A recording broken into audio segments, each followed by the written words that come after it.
All right, Switch 2 finally got announced. We finally got a lot more information in this week's Nintendo Direct, and it's been very polarizing. I think a lot of people have a lot of strong opinions. I think it's very, very valid what everybody is saying. I personally was really hyped during that whole Nintendo Direct. I was excited to see all the different things that the new Switch can do. I was really excited to see that the GameCube games are coming to the Nintendo kind of online thing that they do.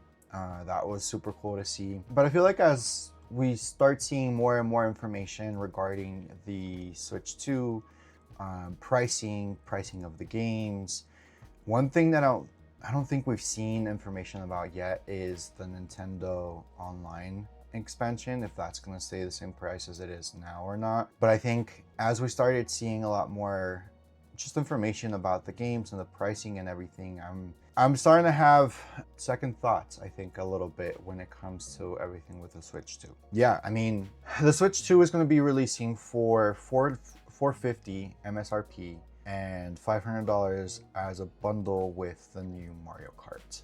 Personally, I still think that the pricing is still very fair for the console itself. It is, I mean, what, $200 more expensive, $100 more expensive than what the Switch One was.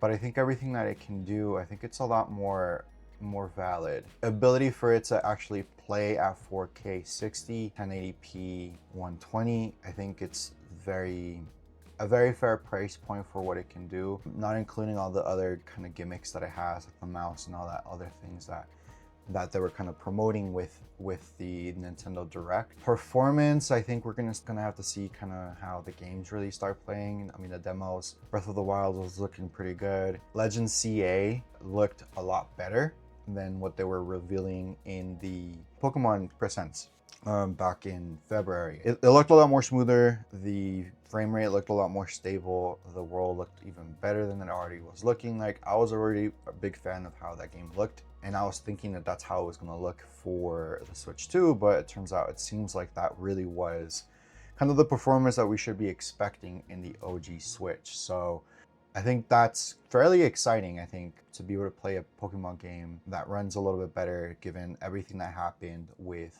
Scarlet and Violet and the frame rate issues and the bugginess and everything else happening with that game. I think it'll be really good to have a game that isn't having those issues. I'm interested to see if they are going to, and I'm pretty sure they're going to, but they're going to release like an updated Switch 2 performance enhancement, or whatever they were saying that they were calling the enhancements for Scarlet and Violet. I think it'll be interesting to be able to play those games in a better kind of frame rate. I think a lot of people are going to enjoy that a lot more, given that it's going to run a lot smoother. I hadn't had a lot of the bugs that you kind of had seen in like online and stuff. The craziest things that I would see was just the really staticky movements in the school, like at the beginning, at the intro, when you're just sitting in the classroom and they're like kind of moving their feet and stuff like that. It looked really weird on my Switch. Certain cutscenes after defeating the Titans, I always saw like a Pokeball, a Great Ball or something in the middle of the screen that I thought it was part of the game, but I don't think it really wasn't. So there was just like weird glitches and weird bugs that I was seeing, but nothing crazy where like a lot of crashing or any of those things. Granted, I haven't put a lot of hours into the game. I beat the stories. I beat the DLC, the first one. I haven't fully beaten the second DLC, so that might be it, Larry. I haven't played it enough to really see all the bugs and everything that happens, but I think it'll be interesting. I think the pricing for the Switch 2 is definitely fair. I do know it's quite high. It is quite expensive. I mean, personally, I'll probably be looking at probably close to $1,000 just in consoles, because I'll be getting one for myself, and we're probably gonna get one for Cindy as well. So that's going to be quite a hefty kind of cash drop to be able to get those consoles. But I think it's gonna, I don't know. And that's where I'm having the issues of where, do I really think it's worth it? Do I really don't think it's worth it? I was really trying to get it kind of release day and stuff like that, I think honestly I might just wait a little bit to get the Switch. Like, I'll still try and see if I can get a pre-order. And I signed up for the Nintendo pre-order that they have to be able to get right when you go in here to sign in, and I'll have all this stuff. I did try and do that, so we'll see if I'm able to order it or not. But yeah, it's a hefty price to kind of cough out. I think the biggest thing that I'm mostly concerned about is that the MSRP is $500. I don't know, and I haven't seen too much information on how the tariffs that were just implemented is really going to affect the price of the Nintendo Switch 2. After I finished recording the video, I saw that a couple hours ago, it is now announced that pre-orders are now going to be delayed. So like I said, I mean, given everything that's happening with the tariffs and everything that's happening with just the fluctuation of everything changing, I mean, everything is just kind of evolving really quickly. But yeah, it looks like pre-orders won't be happening on the 9th anymore. So yeah, I mean the biggest thing here, right, is that pre-orders for the Nintendo Switch 2 in the US will not start on April 9th in order to assess potential impact of tariffs and evolving market conditions. And Nintendo representative told CNBC. So even with that, it seems like we might even see the Switch 2 go up in price. Who knows what's going to happen. I was thinking about it, and I really hoped and I wished that they would have released this console last year. I think it would have been a lot easier in every shape and form, like the pricing and being able to pre-order. Well, maybe not being able to pre-order. I feel like scalping has been an issue for a while now, so it probably was still going to be very impossible to find and to buy.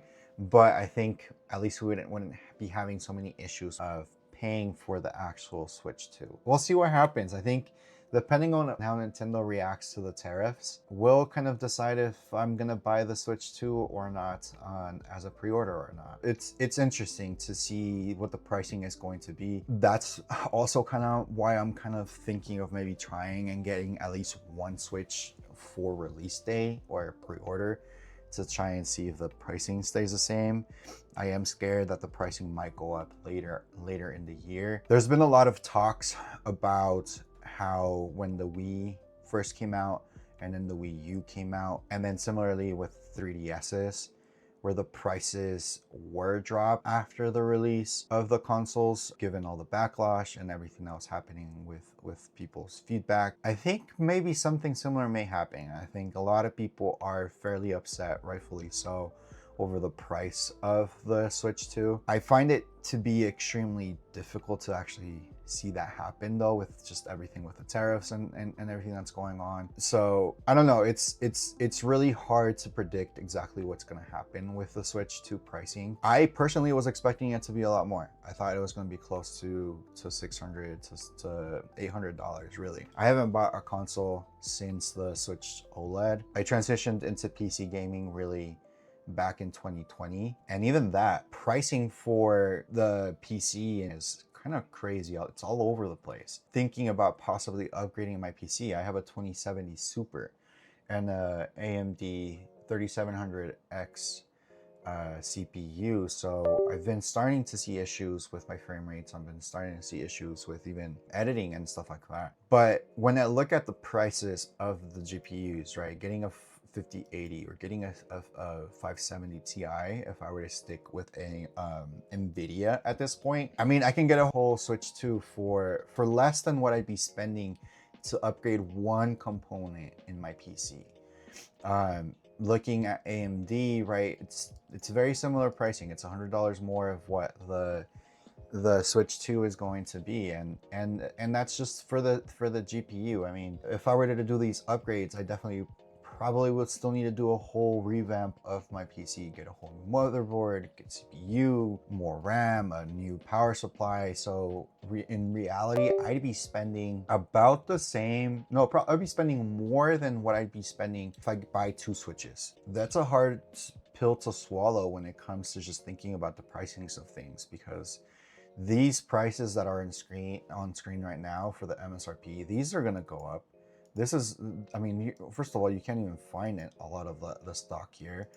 And second, these will be affected by the tariffs. Like this will 100% for sure be a thing that you're not going to find the 5080 for $1,000, and that's going to be really hard to really do, right? All of these different things, you're not going to find the GPUs to be at this price anymore. Tariffs are going to impact everything that's happening with the electronics world, and it's really hard to really gauge and see if Nintendo is really being greedy or anything like that with the pricing of the Switch 2. When it comes to the games that are going to be coming out for the Switch 2, I mean, we have all of the different things that they announced, right? We have Mario Kart Worlds, we have the Donkey Kong Bonanza, all these other different games that are here. And if you start looking at the pricing though, I mean, $80 for just Mario Kart is quite expensive. I've been seeing a lot of information that says that it's $80 for the digital version and then $90 for the physical version. I haven't found anything too concrete on that. It's kind of hard to say if that's actually true or not. But I mean, when you look at the prices of the other games that are coming out, I think Kirby looks like it's going to be $80 as well. The Legends of Zelda is $70. So if you didn't buy the game originally for the Switch 2 and you're getting it for the Switch 2, I mean, it's $70. I mean, Call of Duty is probably around the same price. I mean, $70, $80 for like the Switch 2 editions for all of these different games. I think it's fairly common. I'm pretty sure the last time I did something like this, I had the Xbox One, and then when Black Ops Cold War came out, they were doing the bundle where if you could buy the game for the Xbox One, and then after buying like the Xbox Series X or whatever it's called, you could still play the game. And I'm pretty sure at the time it was like $70 or $80. And this was like around like beginning of COVID, after COVID, like around that time frame. I don't remember exactly when Cold War came out. So I think that's a very common theme when it comes to the pricings when you're getting updates for the same game. I don't have Mario Party Jamboree, so like this would be a game that I would be interested in buying. So ideally, hopefully, like the game sharing that they announced, I think last week, a couple of weeks with the Nintendo Direct, when they were showcasing the Nintendo Switch games, the OG Switch games. I think that's another thing though to consider is seeing the fact that you're able to share a lot of these games with other consoles, like being able to buy like one Mario Kart, for example, and then being able to share that with another Switch, and then you're able to play together and stuff like that on the Switches. I feel like buying one game is going to make it a little bit easier to stomach, especially for people that have multiple Switches, or for families, for parents, right, that need to buy more than one game for the kids to be able to play together. I think the game sharing is going to make it a lot easier. Hopefully it comes out for a lot of the games, for a lot of like the popular games. If we start seeing that main series games like Nintendo first party games are not shareable through the game share thing, that's going to cause a lot of uproar. I think it's going to cause more uproar than what we're seeing now with the pricing of the games and the pricing of the Switch itself. If we start seeing that a lot of these important games are being excluded from that feature, then yeah, I think it's going to be very interesting to see kind of what people are going to be doing at that point. So it's very common with Switch for the pricing to be all over the place. I think it's still a little bit too early to see kind of everything else. When the Switch 1 came out, it barely had any games. I think the biggest issue with the Switch 1 was people were buying the console, but they didn't have games to be able to play. But the Switch 2 is coming out with maybe not a lot of Switch 2 games, but it's going to be able to retroactively play a lot of the games that already came out for the Switch 1. So therefore, the catalog of games that you're able to play is substantial.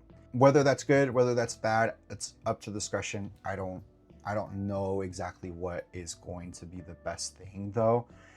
But at the end of the day, I think it's going to be interesting to see how Nintendo is going to react to everything that's happening in social media, to everything that's being said about the pricing of the console and the pricing of the games. I don't think they're going to do anything regarding the pricing of the console. If anything, we should be bracing ourselves. I don't like this, but I think we should be bracing ourselves for the price of the Switch to actually go up. I don't know if Nintendo is on the same position as like PlayStation and Xbox, where they typically sell the consoles at a loss because they know they're going to make their money back through the subscriptions and through the games that they're selling. That could be the other reason why the Switch 2 is coming out at this price, right? It could be that they're maybe not trying to sell the console too much at a loss. I don't know. It's one of those situations where it's really hard to say what is happening because there's so many factors playing in the world right now. Because I mean, the biggest thing really, and the biggest thing that we need to consider is at least for the U.S. and it'll be different for the rest of the world, but in the U.S. at least, the cost of goods is going to go up with all the tariffs that came in. I mean, there's no way around it. The timing for the release of the Switch is very interesting. I think if the console would have released last year, maybe the reception to the cost would have been different. Cost of living has substantially increased in the last 4 months. So really in this year, I think we've seen a higher rise of all of this. At the end of the day, it's a console. It's not a necessity. It's not something that you really need to kind of live, right? So I think as you're looking at all these news, as you're looking at the announcements that are coming out from Nintendo, and all of the different social media creators and news outlets and everything that we're kind of seeing on social media right now, right? I think you need to take a step back and really think, is this something that I really need at this time? Is this really something that I need to purchase at this moment, right?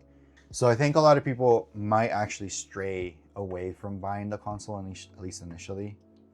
They are going to be deterred by the price point.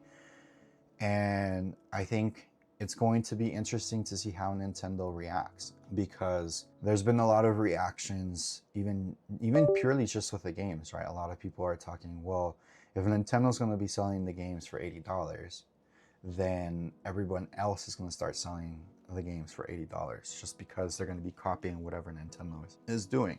Like I said, when the Nintendo Direct happened on Wednesday, I was really excited for this console. After spending a couple days thinking about it, spending a couple days just seeing kind of everything that's happening at the moment, I am still excited for the console. I've been waiting for this console to come out for a while now. We've been pushing off buying a second Switch just because rumors and everything like that. So I've been fairly excited for this. I think for me, I'm still going to be deciding on if I'm really going to push to try and pre-order the Switch to be able to play it on launch day or around launch day, or will I try to wait off a couple months, really start seeing the performance and really start seeing what people are saying about the Switch to really make a decision if that is something I really want to spend my money in. And I think that should probably be a similar stance that a lot of people should be taking, right? I think in reality, there's a lot of FOMO that's been created because of social media, that if you don't have the latest and greatest, then you're kind of missing out. And I think that's really pushing all of these different things to kind of skyrocket in price. So I think if people are able to take a step back and really see how things play out, we're going to be able to see a good reaction from Nintendo, and the prices of the Switches will go down. Prices of the games will go down. Or maybe everything that they're saying is really worth it and the price point is there. I think it's really hard. I think for me, I'm going to wait to see how difficult it's going to be to try and pre-order the Switch. We'll probably try and buy one for launch or around launch time, whether it's through Nintendo or through Best Buy or GameStop or whatever, and then probably hold off on buying a second Switch. Like I said, I think, and I keep going back and forth. I mean, it's been a thing and a theme in this video itself. When it comes to the pre-orders, I think I am going to try and get a pre-order. I will try and pre-order the Mario Kart World bundle. I think it makes sense to be able to just do that, save a little bit of money when it comes to getting that game. It's a game that we're going to want to play. It's a game that we only need one copy of anyways.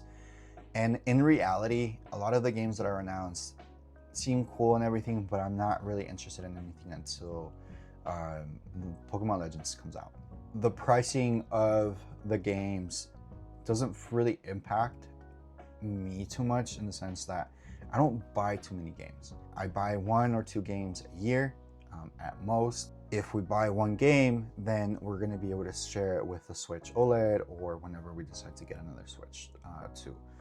So it's interesting. I think I think whatever people decide to do, I think it's all valid. I'm interested to see if Nintendo's gonna have a response in the next coming days, because I mean the pre-orders for Best Buy and GameStop and stuff will start happening on the 9th, and it looks like all the games and stuff like that will be able to be pre-ordered at that same time. So I think if we see a reaction and if we see a response from them, it will need to happen before the 9th. And if we don't see anything happen until after the 9th or before the 9th, then I don't think we're going to see any price changes, and that's what it's going to be. I don't know. What do you guys think? What are you guys' thoughts on the Switch 2? Are you guys going to get it? Are you guys going to pre-order it? Are you guys going to wait a few months to try and get it? Yeah, what do you guys think?